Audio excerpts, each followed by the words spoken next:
I pause like this so I can actually have a nice picture to take when we do the open mic screenshot. Otherwise, I'm always looking like this. Trying to find the link that Cece left. Ladies and gentlemen, welcome to Stone Soup Poetry. To be specific, welcome to the first open mic of the 51st anniversary of Stone Soup Poetry. I'm your host and captain, Chad Parento of the SS Stone Soup, and I'm so glad to have familiar faces and new faces, or both, or at least when I say new faces, I mean new to Stone Soup, the open mic, and some people who have not been here in a while. I am assuming that everyone here is a poet. As a matter of fact, I know everyone here is a poet. So if there's anyone who doesn't want to read tonight, is just here to listen, let me know in the chat. You can just private text me, but I'm assuming everyone's here ready to rock and roll. We got, I think, 2/3 of the group, the Garage Poets tonight. We got the returning Ethan Mackler and the returning, since his last feature, Jeff Taylor. So this is exciting. So we might be able to do an impromptu mini concert. So we'll figure that out. So thank you guys for showing up. Thanks to everyone for showing up. And again, returning faces. So I'm going to keep that in mind for who goes first on the open mic and what's on second. And I don't know about third base yet.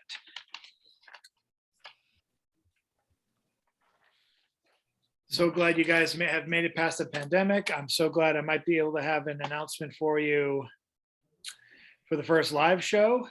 I'm going to get a yes, hopefully from someone tonight or tomorrow, and then we'll let you know when that happens. But enough about that.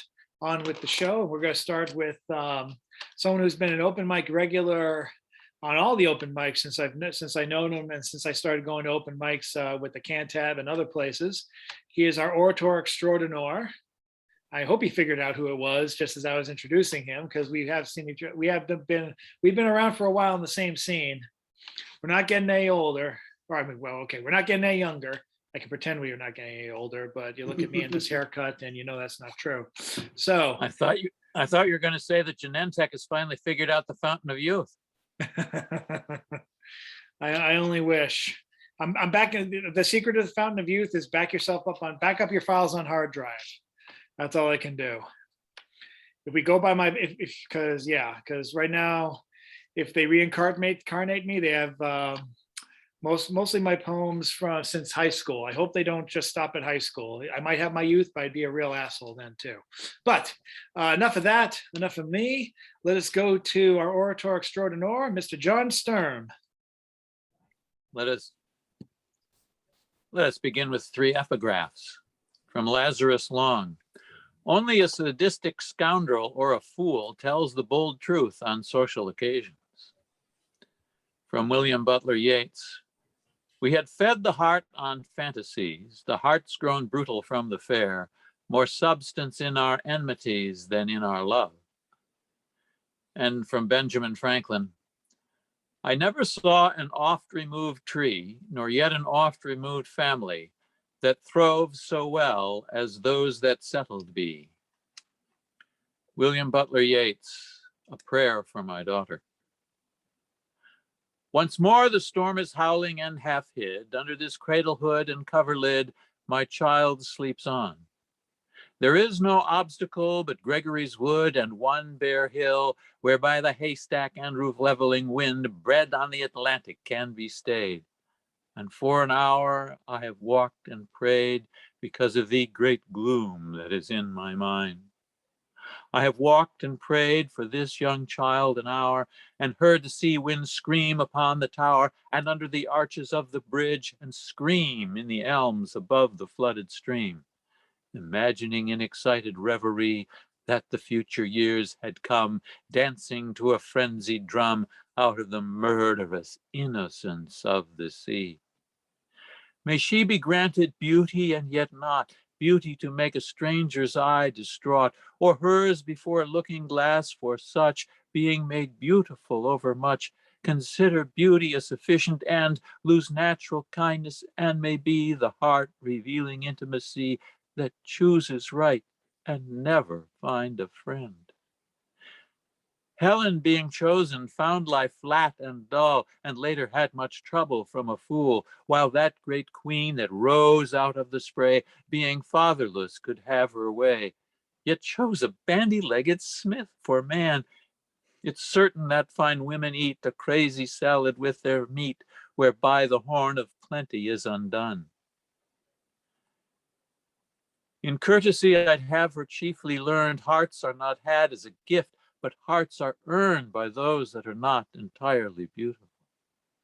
Yet many that have played the fool for beauty's very self has charm made wise, and many a poor man that has roved, loved, and thought himself beloved, from a glad kindness cannot take his eyes. May she become a flourishing hidden tree, that all her thoughts may like the linnet be, and have no business but dispensing round their magnanimities of sound, nor but in merriment begin a chase, nor but in merriment a quarrel. Oh, may she live like some green laurel, rooted in one dear perpetual place.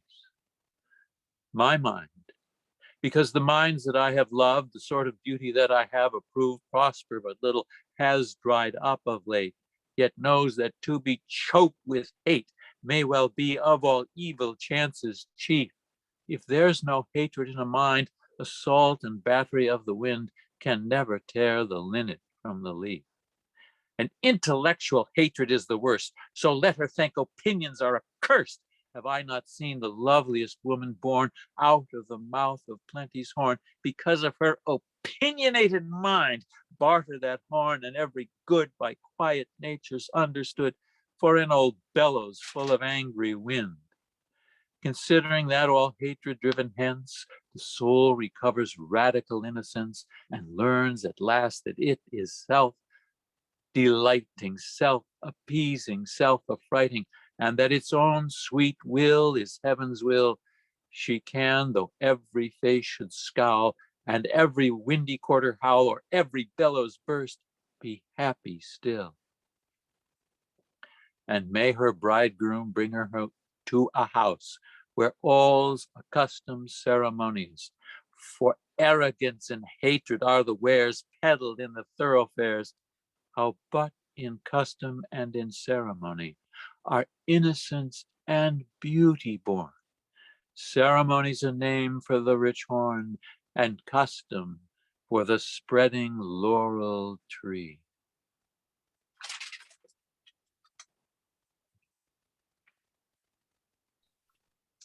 Bravo. Thank These you. guys are meeting in I, for one, miss you, John. I miss your voice. Thank you so Thank you, much, John, Cece. for coming back. It was Good to be here. It is a fortuitous return, and hopefully we can see each other face to face in one of the live shows coming up. For now, we're going to go on to the next person on the open mic, the Randomator 5000 on this computer. Maybe that's what caused my computer to crash last time. Sorry, honey. Let's go to Miss Mary Jennings. Okay. Past Stone Soup feature on the online world, and a regular open micer here. We always thank her for her presence here. It's always great. The Sin Queens have been a regular treat here. Thank you, Chad. Thank you. Okay. Last week I did my first SPO Fest, where they give you a prompt with 3 words. I made 2, and I made 2 cinquains out of them. One of the words that was a prompt was roller coaster, and it immediately brought to mind my friend who loves roller coasters. So the first one was dedicated to him. What sky he touches on the Superman ride at Six Flags, higher than getting stoned. Thrill ride. And the other two prompt words were profundity and impetuous. So they're both in one cinquain. She has profundity in her writing structure. She's not always impetuous, thought out. Thank you.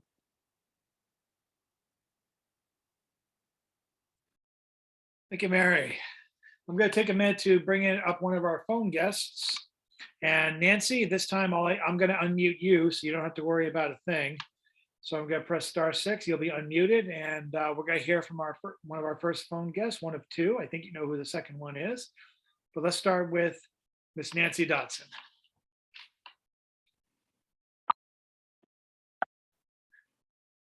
Whoop, Nancy, don't mute yourself. I pressed *6 for you this time. Don't ask how it works. It just does. Can you hear me? Yep, absolutely. A walk in solitude. New moons create a small crescent. A star lights up the sky. A light proceeds along the pathway. A statue of a dog appears before me. A dog barks. I stay on the path. Solitude breeds imagination. Joy envelops happiness, and I am alone.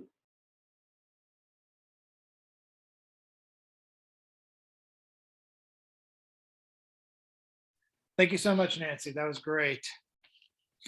Let's see. We've got some nice, quiet, solemn pieces. Let's throw that out the window and introduce Bill Lewis. Let's get a little controlled chaos here. Bill, thanks so much for coming by. You know what your audience wants. Who says that consistency is what they want? Simply because I have done it before does not mean that I will necessarily do it again. As you can see behind me, my students are graduating. My last class is tomorrow. I made them a diploma. This is last year's diploma, telling them what wonderful students they are, all the cool things we've done, how proud I am to say that they are my students. And it is the most joyous thing in the world. Oh my goodness gracious. I hear so many people complaining about, oh, the future is doomed. No, let me tell you, according to my students, it is the most beautiful future you can imagine. Looking what they're doing, look at what they're learning, what they're able to do that I could not do in high school, all the advantages they have. We make fun of our electronic equipment. Oh, it's just a computer whoopee-doo. I can watch movies on it, but I can study, I can learn things. Yes, on a computer, it is easier to understand those things that were difficult for you in school. You're increase your knowledge, your ability by multiple folds. My students are doing twice what I did when they were their age. There's nothing greater in the world than seeing your students move forward into the world with confidence, ability, skill. Yes, my friends, the world is a beautiful place, and it is getting more beautiful. And if I can read here from my orange peel, dark chocolate. My life for the bold in which is mine to brim with loveliness old and new, till I fill its clay from stem to rim with you, dear heart, with you. My life for the pool which can only hold one star and a glimpse of blue, but the blue and the little lamp of gold are you, dear heart, are you. My life for the homing bird that flies through dark, starry dusk and dew. Home in the heavens to your eyes. Home, dear heart, to you. May Riley Smith.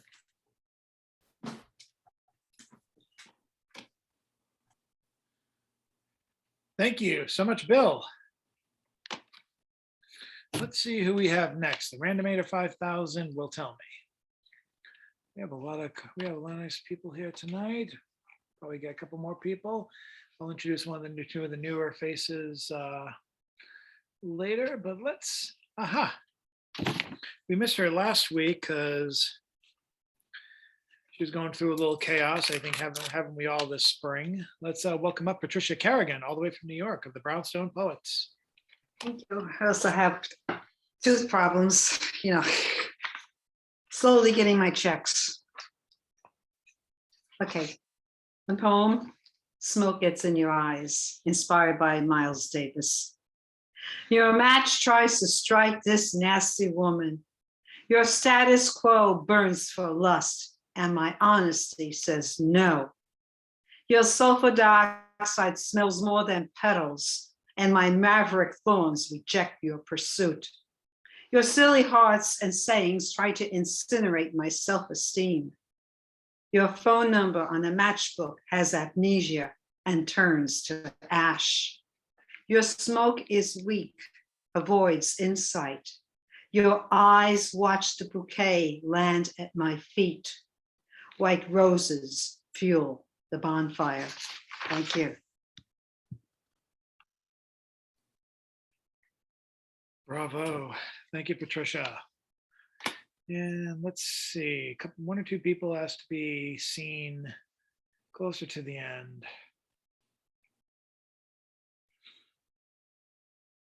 All right, I think I'm going to go with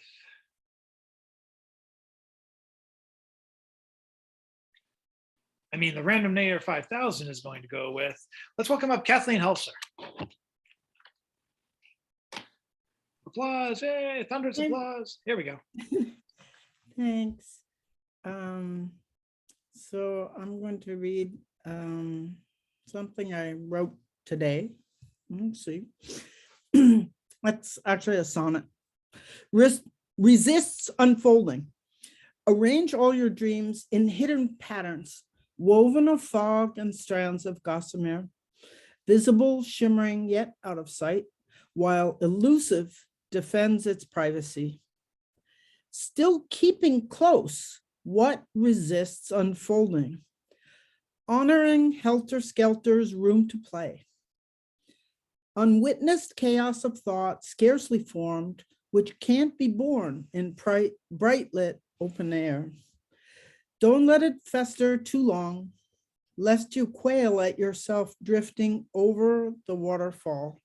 Step lightly, looking over your shoulder. Terror and pleasure do exchange garments.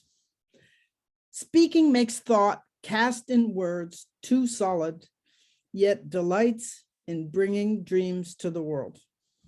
Thank you.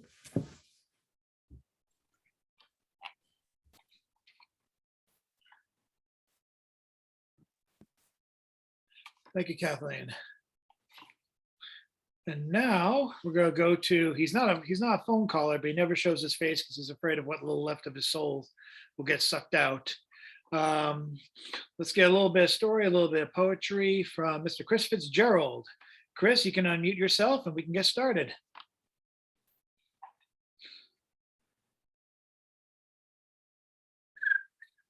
Oh, there he is. Nope, he didn't unmute himself yet. Chris Fitzgerald, are you there? Uh-oh, Chris Fitzgerald is literally not there. He disappeared on us. All right, so let's see what the he'll be back on. He's inside the matrix. He comes and goes as he pleases. He doesn't even need my permission to have him leave and come back. He's a magical internet troll, or let's say a magical internet sprite. And let's see.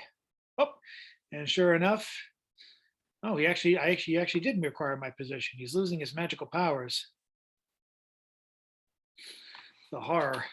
All right. Well, while Chris is getting his sea legs back, he's dealing with that. We're going to deal with another poet, a poet who has been an oddball and all around the poetry world of Facebook for a long time. You can even see some of his poems transcribed, adapted for YouTube short films. Let's welcome up Mr. Rick Christensen. Thanks so much, guys. I'm going to do two, if that's all right. One I wasn't going to do, but Kathleen just did a sonnet. So I'd like to do a short Abaid morning poem. And that's all it's called at this point, is Abaid. I just wrote this a couple days ago. Dawn is not beginning when I have been up watching you through the night. Dawn is discarding, new light disguising the prosaic nature of loss. Finishing is a challenge, you trying to do things quickly, liking pudding more than ice cream because you can eat it faster. I prefer being obtuse in your presence. It takes less courage.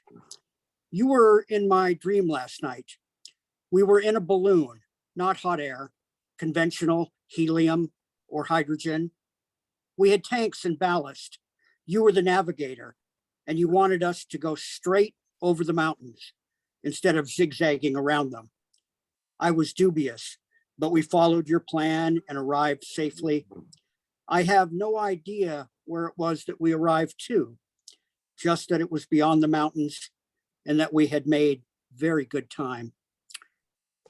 Okay, and then this next one, a little bit more experimental. It's called Fragments, 3/22/22.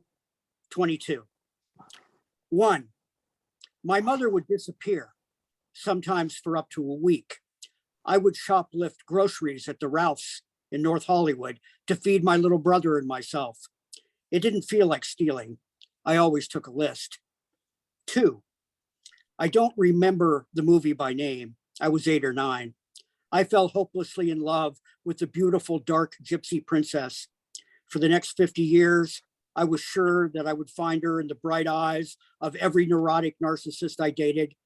I was always disappointed, but she was always there. 3, I hate to carry a lot of change in my pockets. It reminds me of when I had to go to the laundromat with my little brother. I always tried to use some of the change to buy him candy. He was easier to handle in public spaces when he had candy. 4, I was always reluctant to make promises to my children. I didn't want to disappoint them. I would just say, we'll see, when they asked for a commitment. They were always disappointed. 5, I killed my dog yesterday. She was failing. I killed her before she failed. I will never know when she would have actually failed. I didn't wait for the end of that movie. 6, I built a life around listening to the music others make and trying to match the syncopation. There is some peace in slowly going deaf. It isn't really silence, just the absence of noise. More fragments, not the same fragments. My grandson told me that he thought going to prison would be really awesome. He said that it would be relaxing to be forced into compliance, or basically that. I got $10 an hour to model nude for the art school in the 1970s. I told my friends I was doing it for the money. I was lying. I tried to become an alcoholic during my freshman year of college. I drank 2 warm beers for breakfast every day, but then I went to class. I fucked it up. I should have skipped class. Last night, I dreamed that I shaved off my beard. My girlfriend broke up with me. Then I woke up. I told her about the dream and she laughed. Yeah, how dare you change your appearance without my permission? My biological mother was 17 when she conceived me. My daughter was 17 when she conceived my grandson. My grandson is now 17. He lives with me. I think about what he may be conceiving as I write this. I lived with my great-grandparents until I was 3, until my great-grandfather started having seizures. I asked if he was going to get better, if I was going to be able to come back home to them. They did not want to disappoint me. They said, we'll see. Thank you, everyone. Thank you very much, Rick. Someone's asking how long we get. I usually say 2 to short to medium-ish poems, 3 to 5 minutes. We do have a round. This is a round robin. If we suddenly get 20 more people, it might just be a 1-round round robin, a 1-round rockin' round robin, but we usually do 2.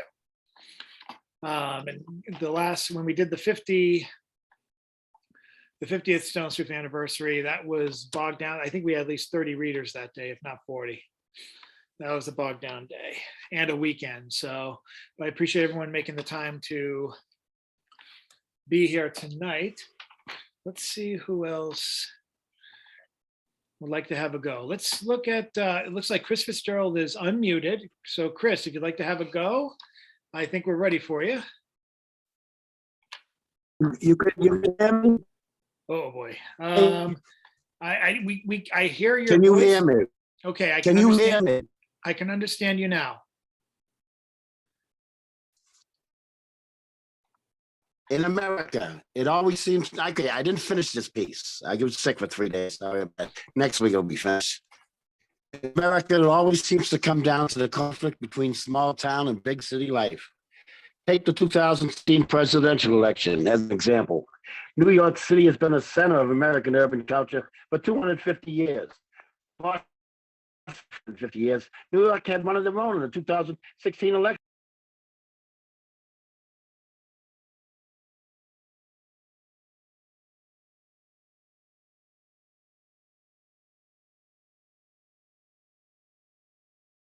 He's coming back, people.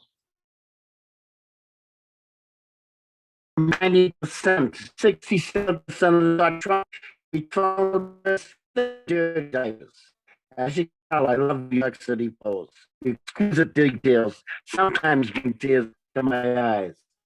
In New York's urban culture, Donald Trump is considered a smartass wannabe. And the smartass wannabe is held in even lower repute than the gangster wannabe. And no one's accepted the form of the gangster wannabe. Well, it'll be 6 years, not next Thursday, but the next. When we reach the upper level, you either bring joy to the city of your birth or you don't. Trump is considered a 7th, 8th grade schoolyard bully, and he backs it up with these repulsive 5th, 6th grade facial grimaces that he utilizes to help cover up for any lack of sort of character in his face. Now let's go to the good stuff. My 2 favorite New York City smartasses. Uh-oh, I feel bad when this happens. When he comes back on, he doesn't think he missed a beat.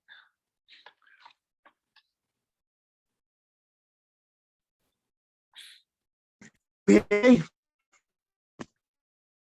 Chad, can you hear me? I can hear you now. You might want to find a better internet connection. It's not always good to try and hook up to the internet that's called FBI surveillance van number 3. Just for a tip, but hopefully next round you can get this fixed. But I would relocate, but and I would mute yourself, please, while you're doing that. Again, very sorry. I know you. Luckily, I know your 2. I think your 2 favorite smartasses are Mark Twain and Abraham Lincoln. Uh-oh, yeah, we're getting that problem again. You're really breaky. I'm very sorry about that. So we're going to go now to someone. Okay, hopefully he'll get that fixed. And I'm going to go now to a member of the Powers family legacy, someone who killed it during the recent 30-30 National Poetry Writing Month self competition, I call it. It's a challenge to yourself to write 30 poems in 30 days, or at the very least average it. And this person was one of, I think, a half dozen people who joined the blog. Not the blog, the Facebook page that I set up, and did a great job. Can't wait to see and hear more work from her. Let's welcome up from the Powers family, Julian Powers.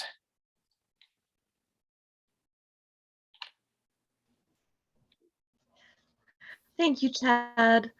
Thank you so much for making that page and such a good time. Really appreciate it. I hate to tell you this, but you might have to go back into the Right closet now, again. I can't. Where you're breaking up. You're kind of Chris Fitzgerald levels of breaking up. You might have to go to the closet again. Can you hear me better now? I actually can. Okay, I'll try without the video. Okay. Just let me know though if I start breaking up. Thank you. You got it. It's great so far. Awesome. All right. Tender. I'm fresh meat, skewered by the very pick I tried defending myself with, moldering into pieces onto the grate of the grill, crispy little details of my once tender life crumbling into dust. Now I'm merely smoke let off by the fire. Impatient wringing hands reach out to grasp the last bits of me. Vile hungry mouths want serving after serving to please their sadistic desires. It's an archaic hunger to feed, the ancient urge to pluck every morsel off my bones. Their carnivorous traditions have refined me as a commodity. Burning on the bottom of the pot are my remnants, not on their kebab. They may devour me, but cannot deny I was someone. hungry meat machines running on outdated software, infringing on the survival of every living thing here, ignoring and justifying suffering, only until they're the meat. Thank you.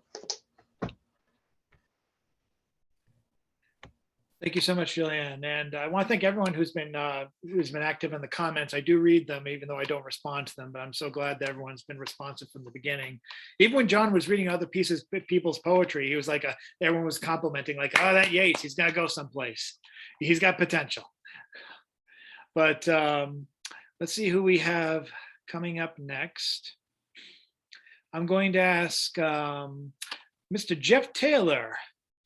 1/3 or 1/4, 1/10. I don't know how many garage poet members there are in the band. I don't know if you've had a Pete Best yet, or even a Stu Sutcliffe. Who knows? But it's glad to have you. We're so glad to have you tonight. We loved your feature from early in the pandemic, and actually, I think your feature was pre-pandemic, or is my memory really bad? I see your lips moving and I see you're unmuted, but we can't seem to hear you. Uh-oh.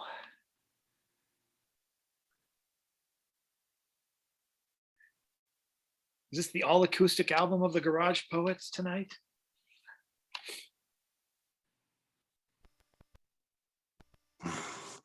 Oh, I think that might have worked. Either that or someone's breathing heavy. Can you hear me? Yes, I can hear you now.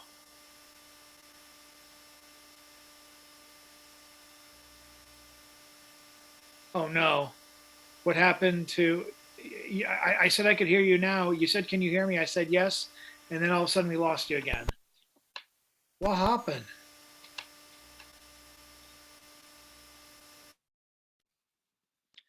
So how about now?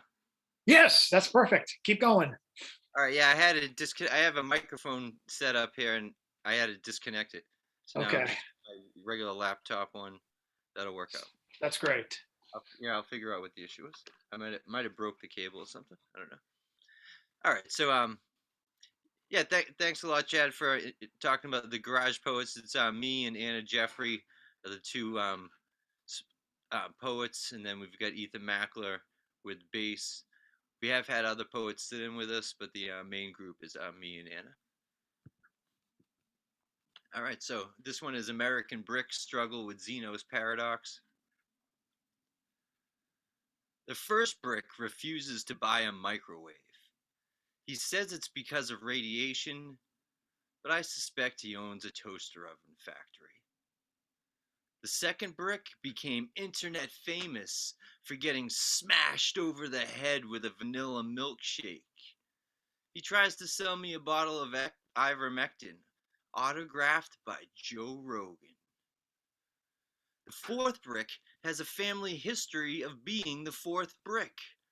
Her grandfather was originally intended for the Berlin Wall, but was redirected to a blood bank in Detroit. Brick 8 sits on the toilet retweeting Elon Musk. He claims to be advocating for free speech and decentralized banking, but I think he just likes smelling his own shit. The 16th brick got on a bus chartered to DC. He was left behind in Atlanta when he went out for a cigarette. Nobody can explain how he wound up being thrown at a cop in Boston. Brick 32 is a paid informant. He took online swimming classes when the pandemic hit. He almost drowned because his connection sucked. Brick 64 unwittingly befriended an alt-right troll. They've only ever talked about addiction. Brick 128 thinks they are doing it for different reasons, but that's just mental masturbation. Brick 256 knows they all want to start a riot so widespread we have no choice but to start over, just to say they own the libs. Brick 512 actually tried to overthrow the government. Nobody seemed to care or notice their numbers have been doubling.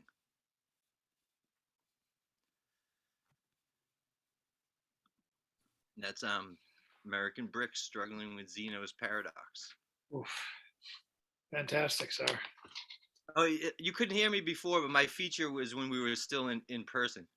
That's why. That's what I thought. That's what I Yeah, thought. we were down at Fort Point. Time is mercurial. All I remember is that John Lane was the last person to feature live before we had to go under. We used I to see. work together. Me and Oh, John. you and John Lane? Yeah, at a call center.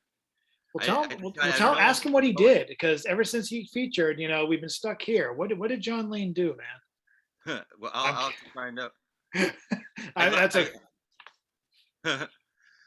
asked him yeah, before. So I've got another one here if I get time for it, or I don't know what you. Do you want to let it wait for the second round robin?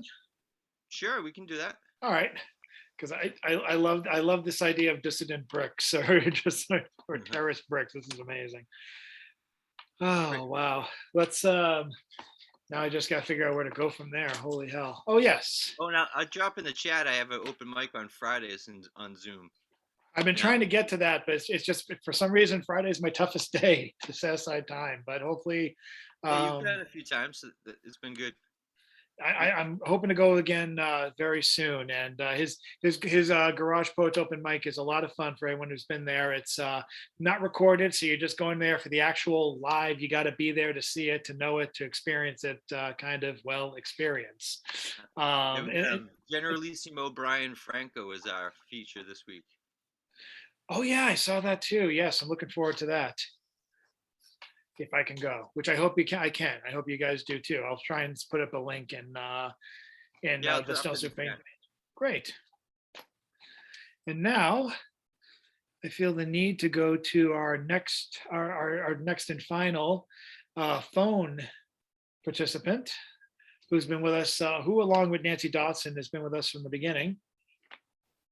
Always a pleasure to have her, and hopefully we're going to see her live soon as well. Thanks in advance. Thanks again to everyone who was there for her special night and presentation as part of the Harvard group for the beginning of National Poetry Month.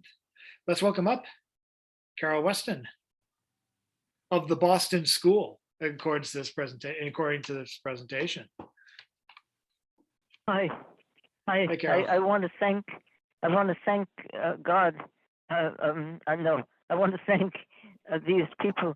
C.C. Ashagura for his words on April 6th when I was at the Woodbury Poetry Room at Harvard, and Gloria Monahan and Ed Galt and his child and wife, and Julie from Stone Soup and Christine from Stone Soup, and I don't have the last names.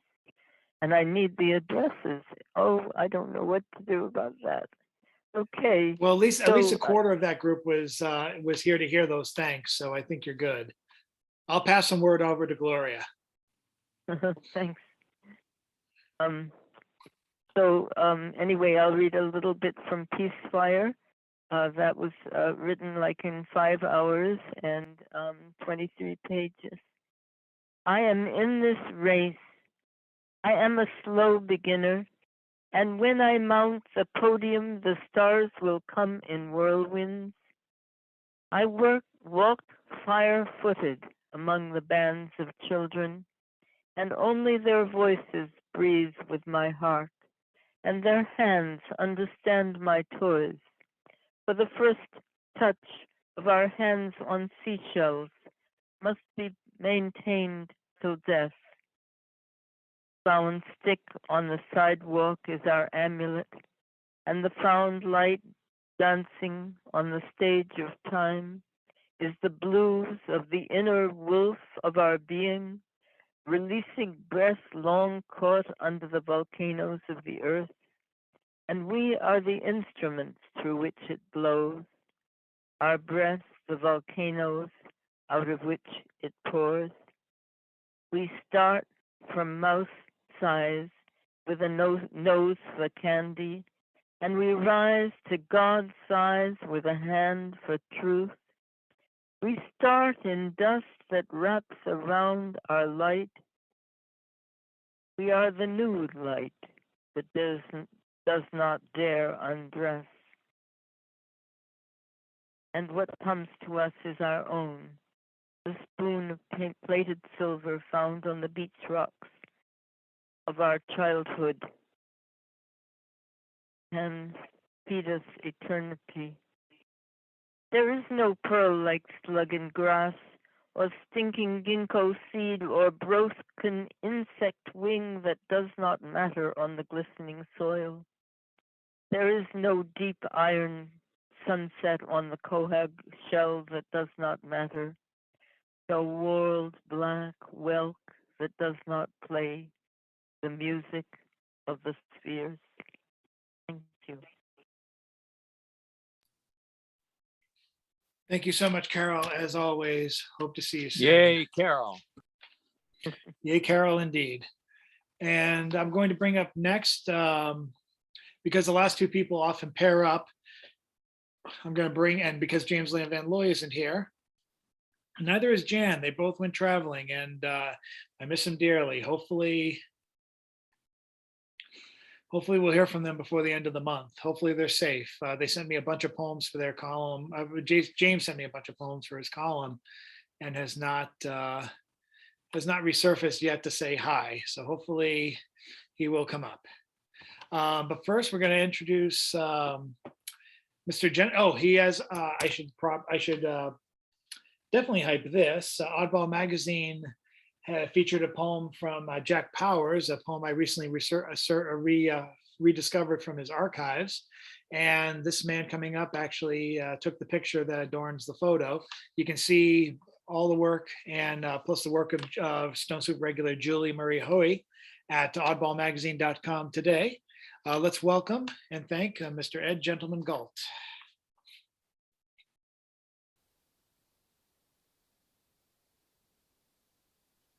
It was a beautiful All right. photograph. Yeah, Ed. thank I you. saw that, yeah. Here we go. I'm on in business. Hopefully you can hear me. Can you understand me? Or am I breaking up? Yes, you're good. Okay, good. All right. Now, the poem I thought I would read tonight is in honor of Jack Powers. It's, I think, one you've heard before, Chad. It's called The One Great Thing. And I'll read it in honor of Jack tonight. Called The One Great Thing. When I was a child, maybe around 7, I would spend all day long watching the broadcast of Neil Armstrong walking on the moon.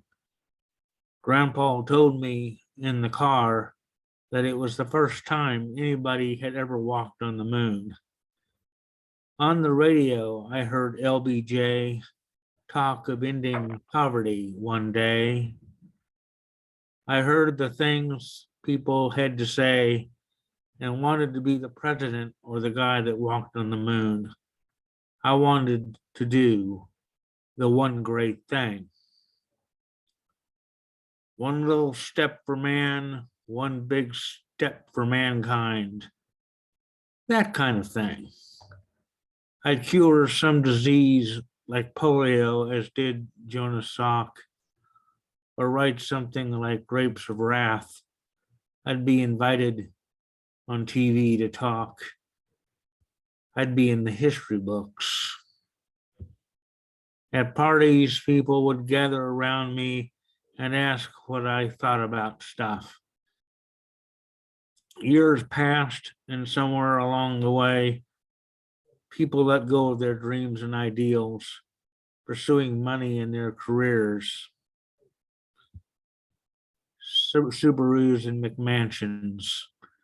One guy couldn't even remember just how many homes he had. The dynasty decades. I took the train to work each day, thankful simply to have a job to go to. I would listen to what folks had to say about their stock options and level of pay. I opened up the Boston Globe and saw a picture of the man who swept the sidewalks in the North End. The article was about a man who never gave up on dreams.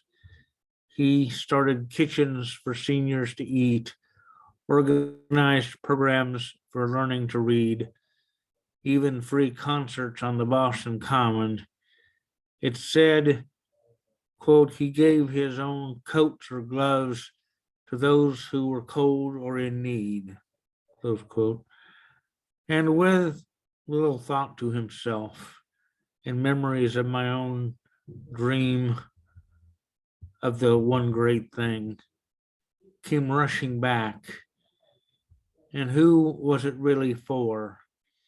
Not one thing, but each thought and each act is like a raindrop baptizing us all in the holiness of life and all the possibilities of what can be, of what we can be.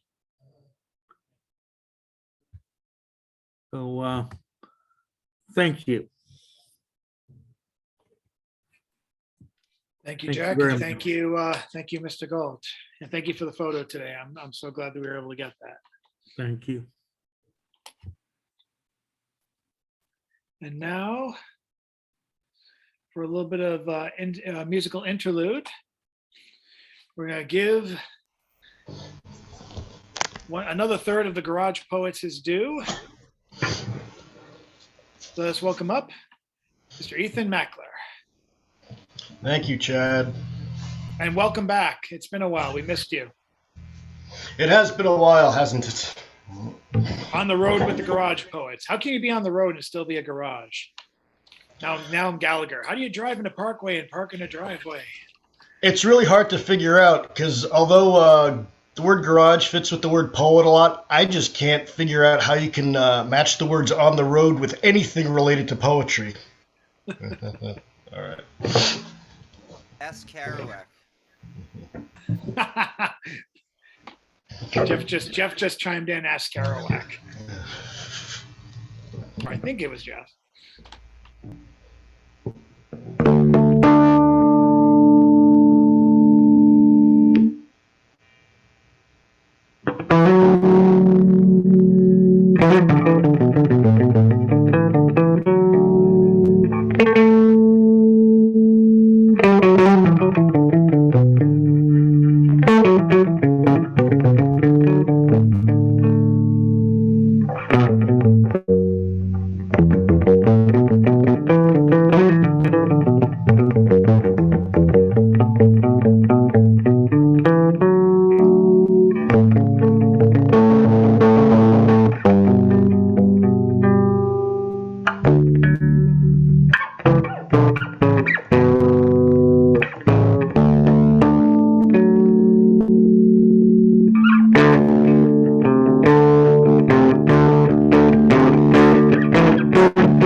Bravo, Ethan. Bravo. We missed you. The pandemic will truly be over if we can get to hear you live on the Stone Soup stage in the gallery, whether it's 1 or 2 weeks from now. Okay, the pandemic won't be over, but it'll still be a lot of fun.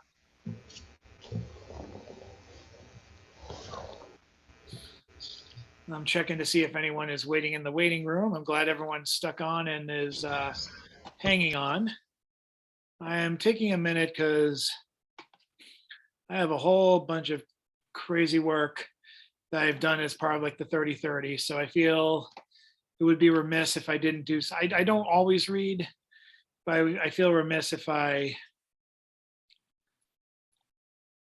don't read something, at least on the 50th anniversary open mic, especially since we have time, especially since I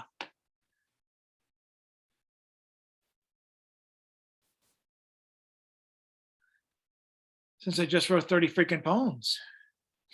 I didn't even have to break the emergency haiku glass, as I call it, where you write one haiku because you just want to catch up and you just want to go to bed. You call it the emergency haiku glass.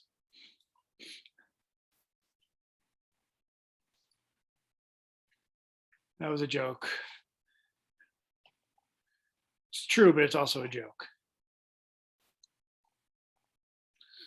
Okay, I'm going to the earlier stuff because I was getting more depressed as I was getting tired. So let's see what we got.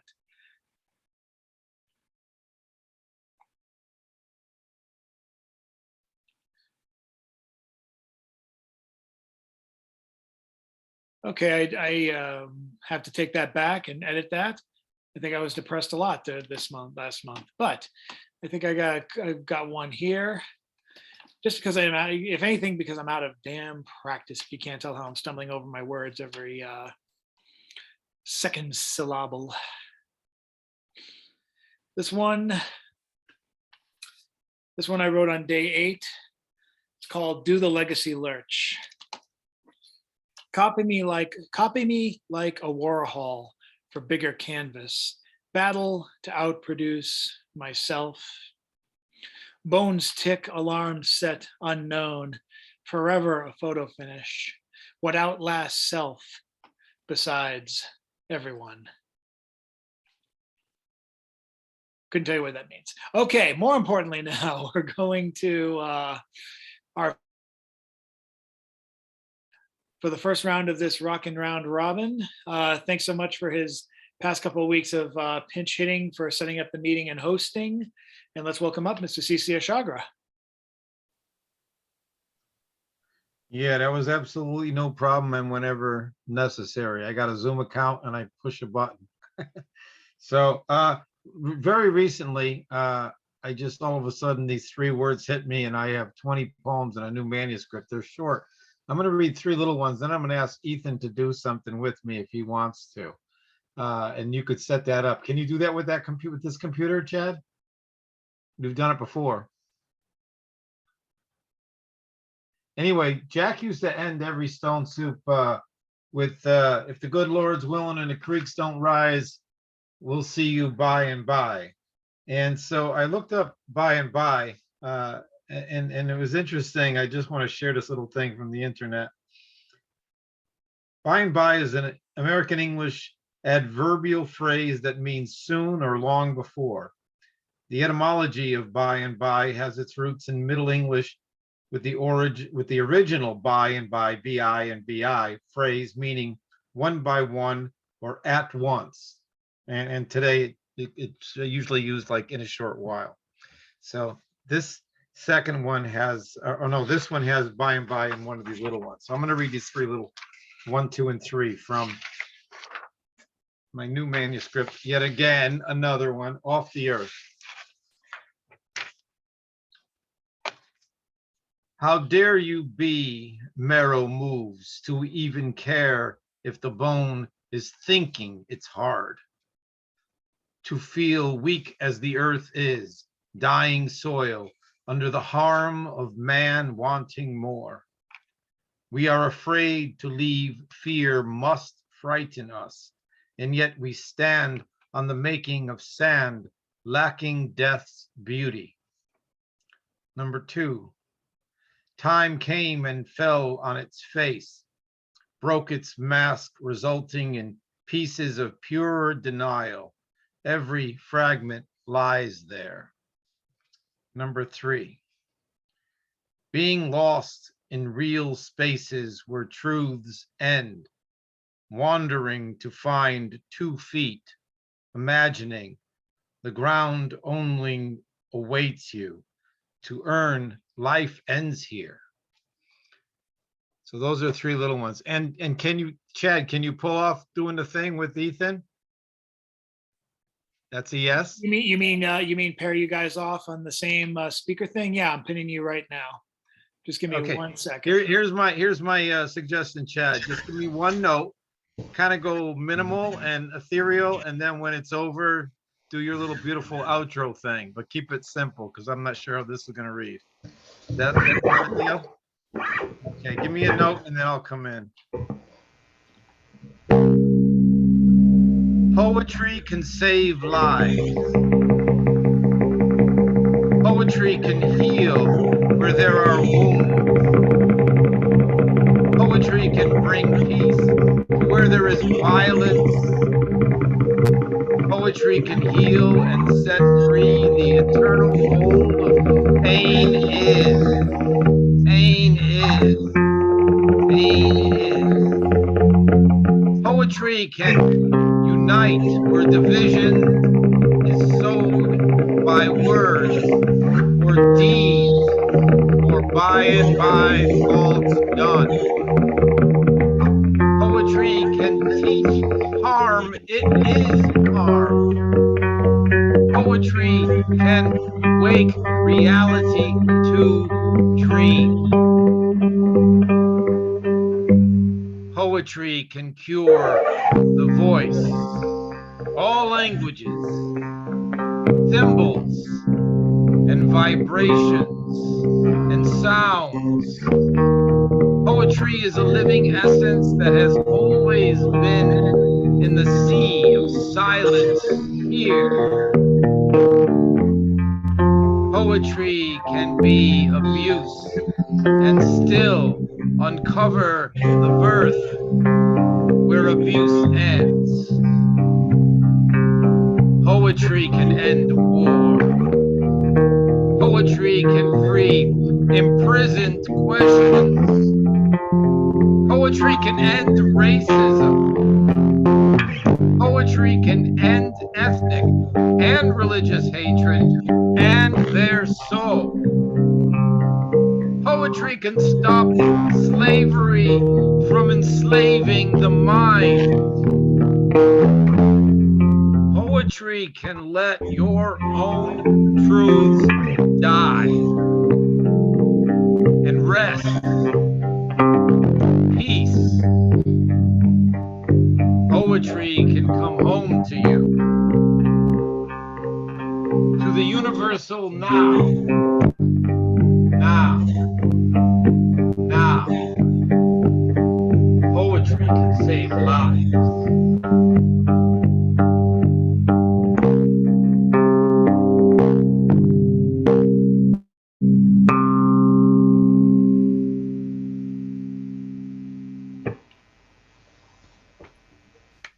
Ethan Mackler on bass.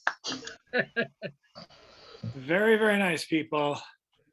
I'm just removing. That was good, Ethan. I miss you. You too. Thank you all very much, everybody. Make that garage sing someday. And Ethan is also one of the people there present on the open mic. He's out of his black costume on those nights, or at least the nights I've been there.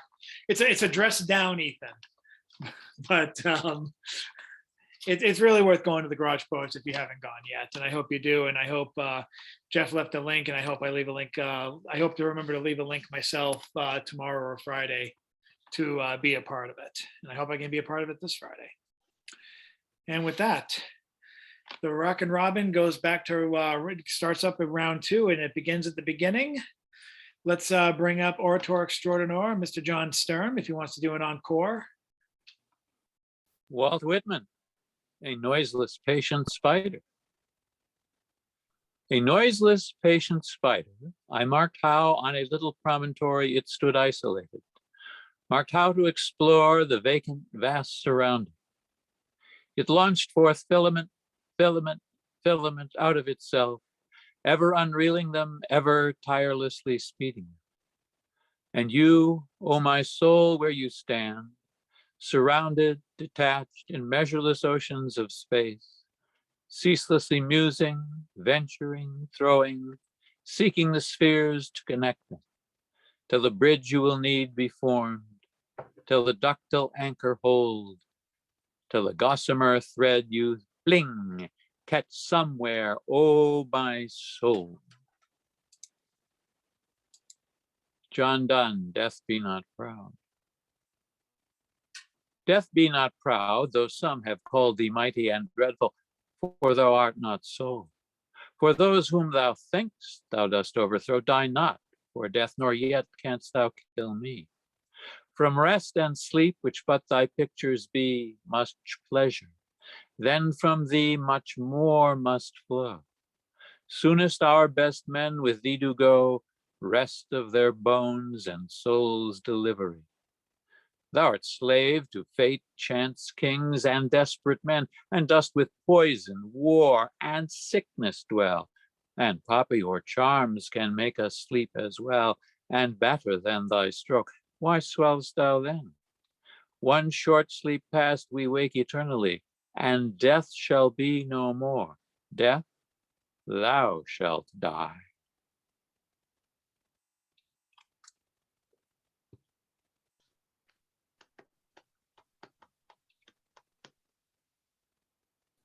Thank you very much, John. Thank you. What do we have next? We have the lovely Mary Jennings to sing Queen for her closing Sing Queens for her part in the round robin. Well, not a cinquain this time, but an oldie but goodie. Another one. Soul's Enthusiasm. Who would want to dispel this feeling of euphoria other than the holier than thou who sustain an intense hatred within? They render their flocks insipid and make them repent in advance before sin. If your house be your body or your planet, don't let them in to smash it. No saint sent them to splatter mud upon you. Have trust in your passion and sense of purpose without the tainted missionaries spoiling the landscape with scapegoating. Your emotion is neither theatrical nor inappropriate hysteria. It is your transport to a higher plane within. Thank you.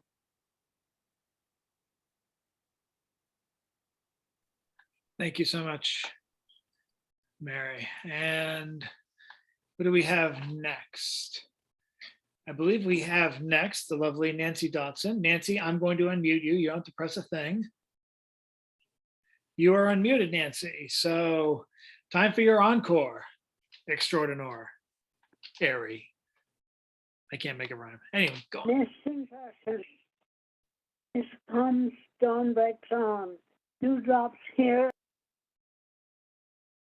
blurred eyes. The rainy mist comes. Light breaks into dots. The flowers are in. Petals fall.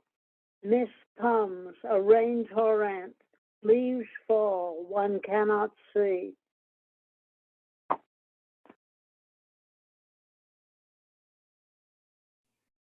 Thank you so much, Nancy. Let's see who we have next. I believe, oh, he's got his hands raised. He knows he's next. Let's welcome up Mr. Bill Lewis. Why, thank you, Mr. Chad. It is such a pleasure to be here. And this time, thinking about it is going to get warm. It's about to change. The snow is gone. And in a moment, I will go outside and the rain will be gone. And the sun will be shining. And think of all the wonderful things that will happen. One of my favorite poets, obviously I'm going to be somebody else, is this dude Charles d'Orléans. Charles Orleans. And he spent half his life being a prisoner in England, but he wrote a lot of poetry when over there. They took good care of their prisoners when you were royalty, you know. So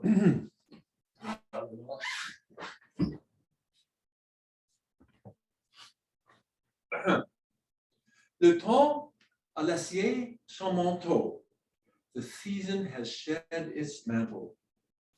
Le temps a laissé son manteau de vent, de froidure et de pluie, et s'est vêtu en broderie de soleil, riant, clair et beau. The season has shed its mantle of wind, cold, and rain, and clothes itself in embroidery and glistening sunshine, bright and clear.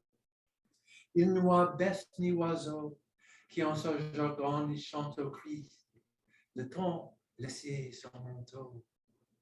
There is no animal or bird that does not sing or call its own tongue. The season has shed its mantle. Rivière, fontaine et ruisseau portant un livre joli, goutte d'argent de heure favori. Streams, fountain, and brooks bear with handsome livery. Silver drops of the goldsmith's work. Everyone puts on new garments, and the season has shed its mantle. Chacun s'habille de nouveau. Le temps est laissé son manteau.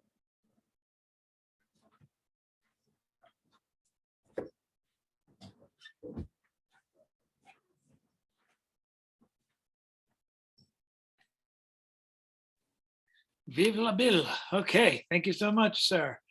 And let's figure out who I had on after you. Yes, we had, looks like we can welcome all the way from New York, Brownstone poet mastermind herself, Patricia Carrigan. Hi, okay.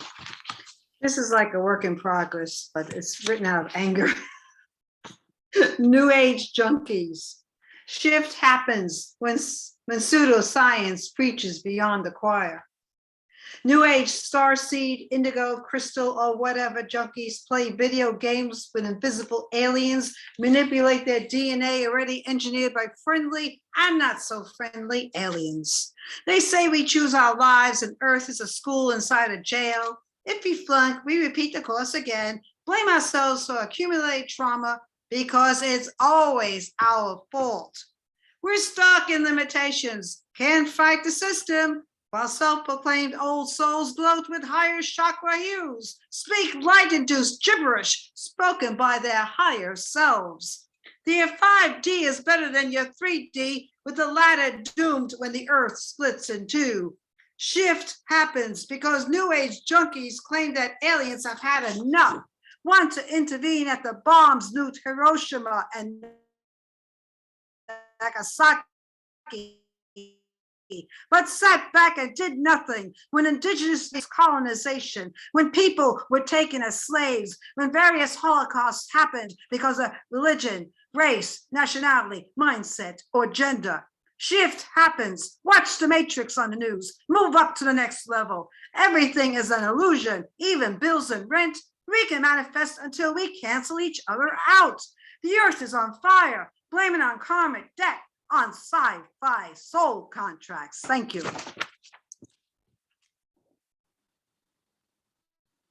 That wasn't anger, that was passion. Dang. Very nice, Patricia. That's what I try and tell them. Very nice. There's a lot of those creeps on TikTok. It's ridiculous. I just pass them by. Well, once again, thank you. And let's bring us now to Kathleen Hulser. She's here. Is she here? Yes, she is. Your turn for a poem. And actually, I'm not going to do any more, but thank you very much for Okay. listening to me before. Thanks. Not a problem. All right, so who comes next? Rick, are you ready for another go? You bet. Awesome. Okay, so we've all heard all of this news coming inappropriately, but out of the Supreme Court in the last few days. And for some reason, it made me think of this poem that I wrote a couple of months ago that isn't about that topic, but it is about how we need to own our bodies and that we are all in this together, because these are not just women's health issues, these are family health issues. And it is a prose poem, and it is called Hands. I asked my mother once, after my father had died, what her favorite thing about him had been.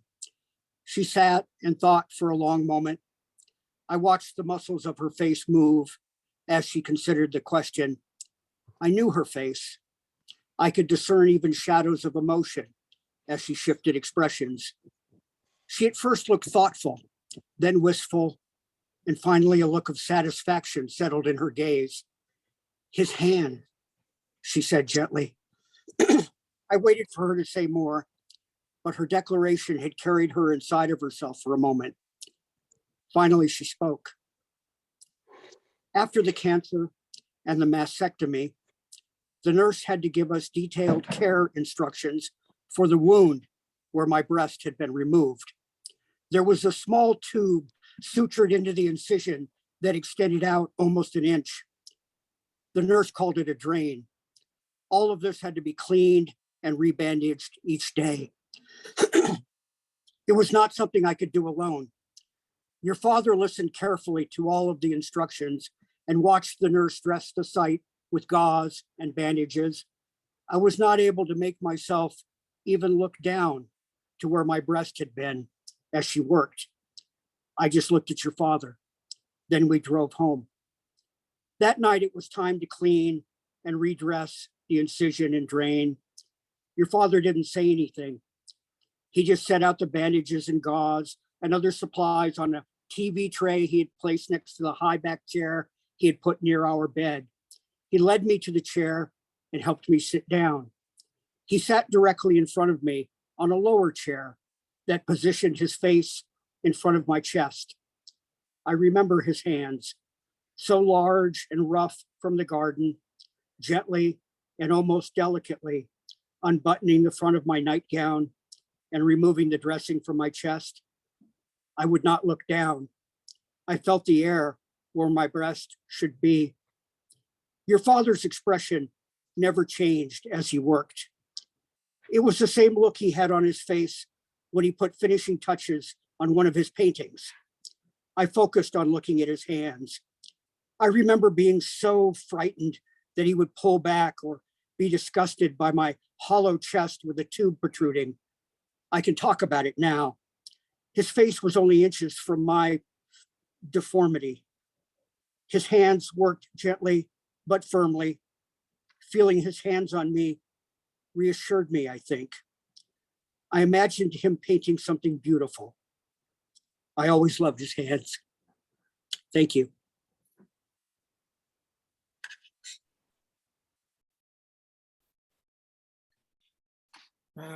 Thank you, Rick, for a great second. Wow. Whoa.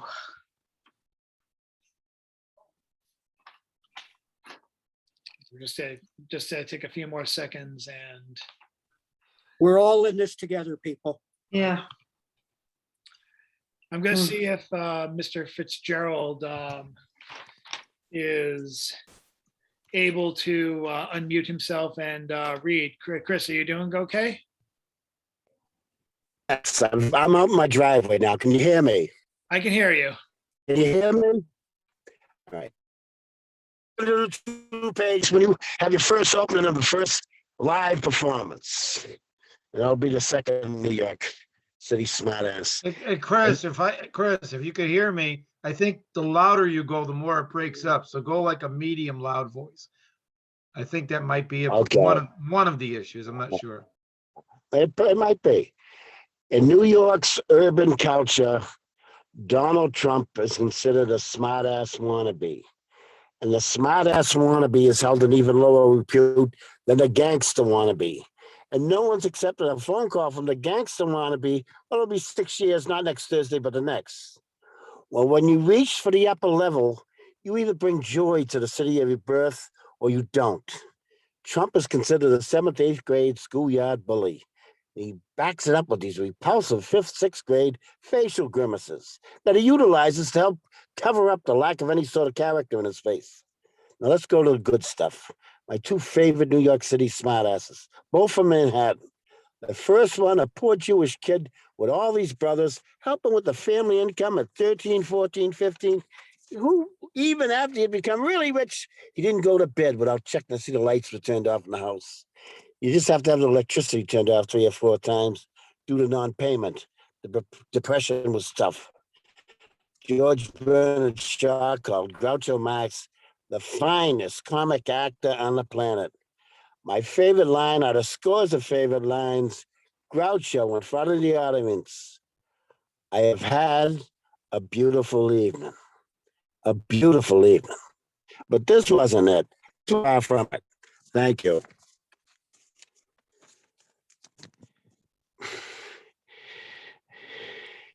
Hi, Chris. Excuse me. Were you able to hear that?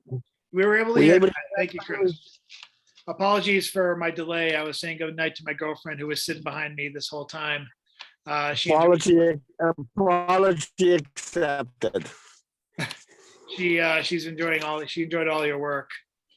And all right. That was probably the clearest your voice came through. I think it had to do with the mic being too close too, or whatever you did. Yeah, take the phone out of your throat, sir.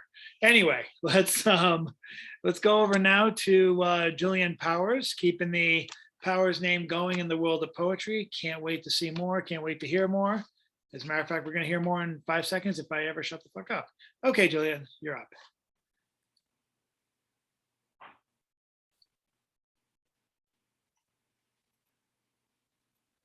All right. Thank you, Chad. I'm just going to hopefully that helps. Okay, I'm just going to read a short one that I wrote last week for the Poetry Month. It is called Rider. Aldous sang, life's leathery whips, driving the world's chariot. The horses don't want to be broken. They're not willing captives, just pleasing their masters, every whim. Thank you. Very nice. Who do we have next? Thank you all so much. Thank you, Julianne. It's been great to have you on these calls. We're going to welcome up next. Garage Poets come back. Well, with Mr. Jeff Taylor. Thanks, Chad. I'm gonna try to go with Ethan. Ethan messaged me to see if we wanted to do something. Yeah, all right, let me get you both pinned onto the front page, and we'll take it from there. Jeff, you're really quiet. I'm quiet. How about now? That's good. Yeah. All right, give me a second, Ethan. For some reason, I can't find you. Ah, here you are. I have you on speaker view. So, all right. So, pin twin. All right, and you guys are ready. So we had Kurt Cobain. The 30th anniversary of Kurt Cobain's suicide was not that long ago, and I wrote this poem. I made a post about it being the anniversary of Kurt Cobain's suicide. Sean Comments, Ben and Jerry's gave out free poems on their anniversary. Did Purdue Pharma give out free opiates? Was Courtney Love standing on some Seattle corner giving out free angst? Do drug dealers remember selling their first bag? Was it free? Do doctors remember the first poor person they said was lying, but charged them anyway? Does anyone know the anniversary of artists living with untreated medical conditions? Which came first, the rock star or the street kid? The shotgun or the needle? On the road home from Aberdeen, all our arms taste like scars.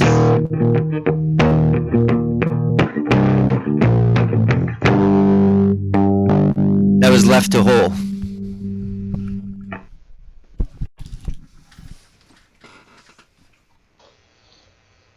Bravo, people, bravo.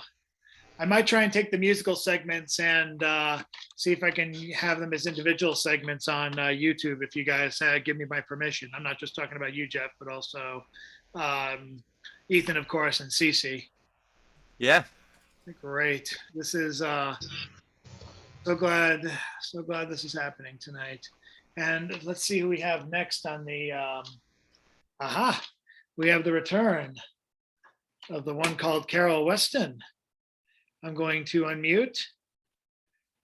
And Carol, we're ready when you are.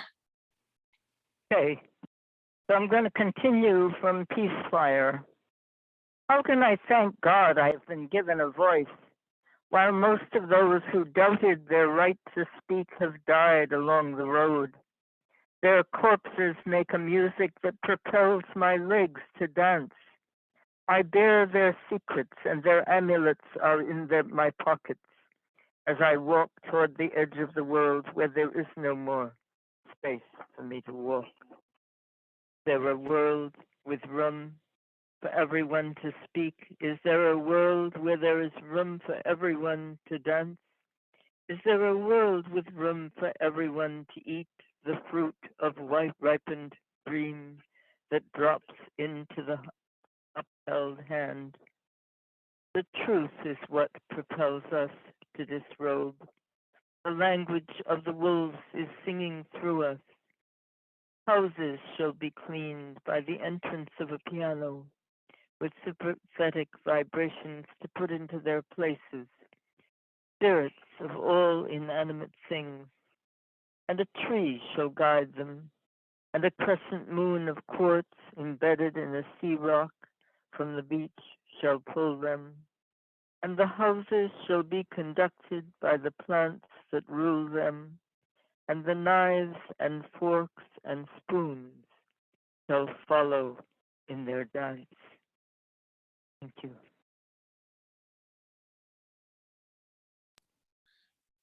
Thank you, Carol.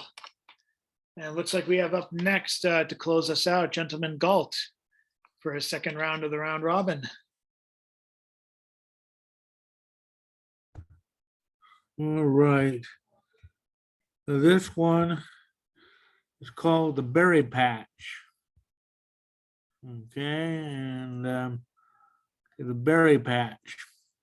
Professor Owen told us during the review that if we had any more questions about the material to be covered on the exam at the end of the week, that we could ask him the next day, provided we could find him.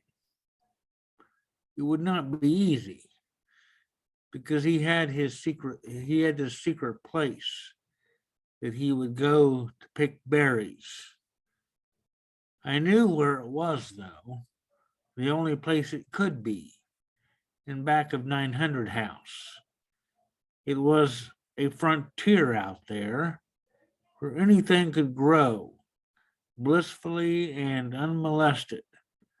I found him there in plaid shirt and denim jeans, with his basket already 3/4 full. And I had all these questions on monetary policy. So we talked of owing and spending in the international market system. Before we left, he said the students who really needed to find him would not even try to. The berry patch was not that big of a secret. Thank you very much. Thank you.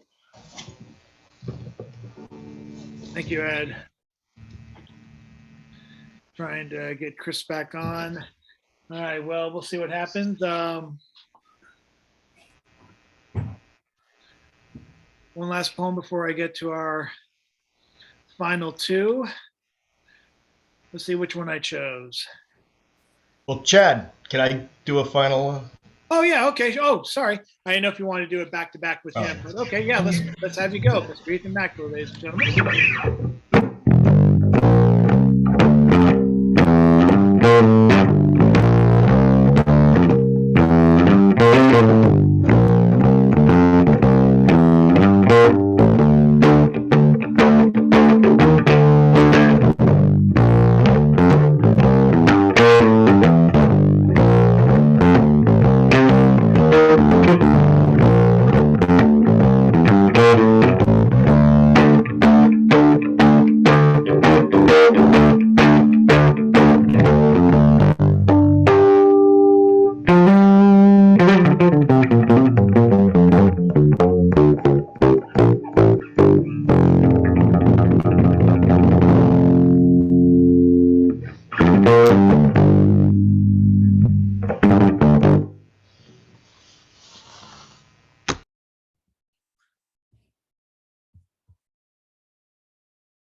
Very good, but too short.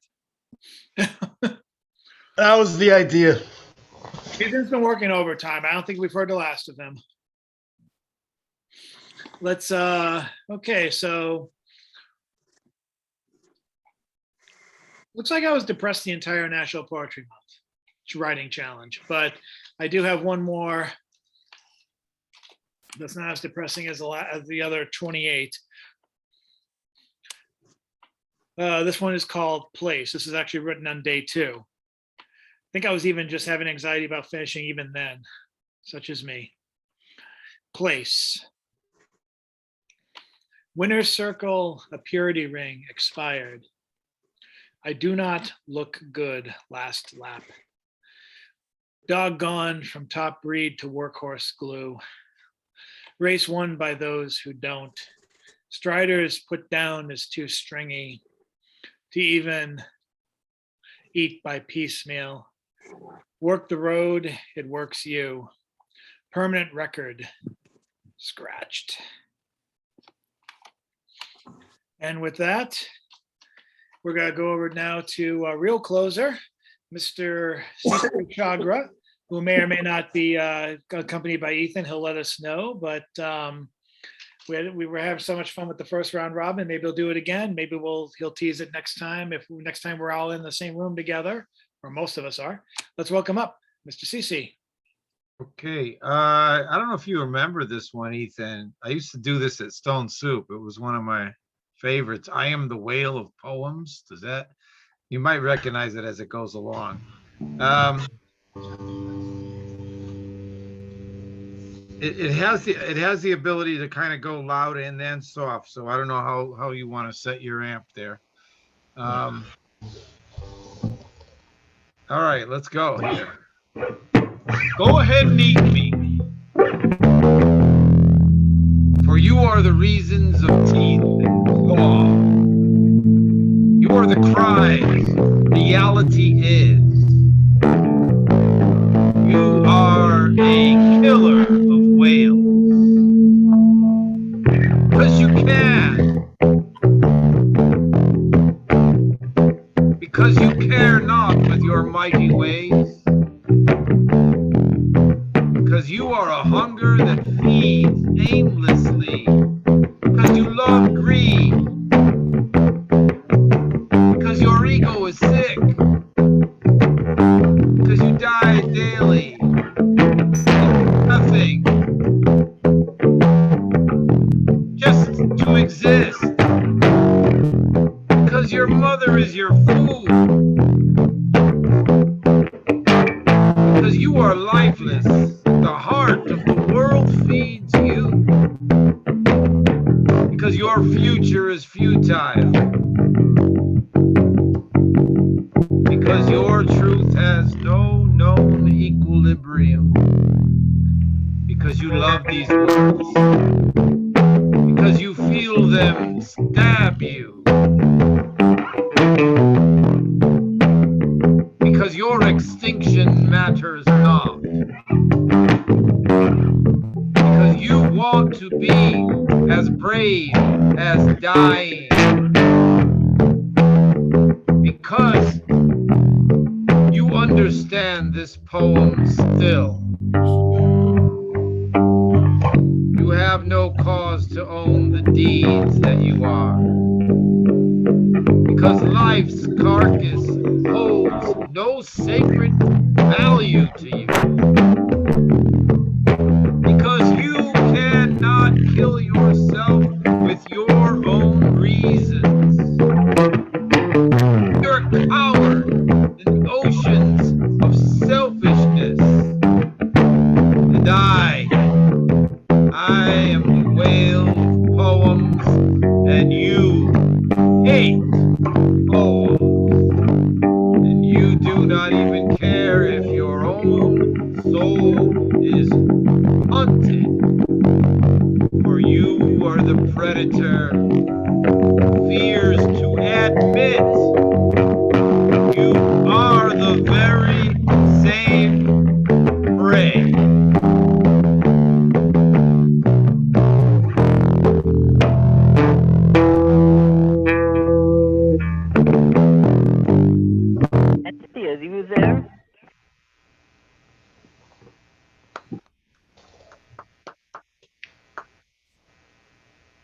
I love it with Carol's voice at the end there. Put that in. It'll be there. I don't think I have a choice. I'm not that good of a video and music editor.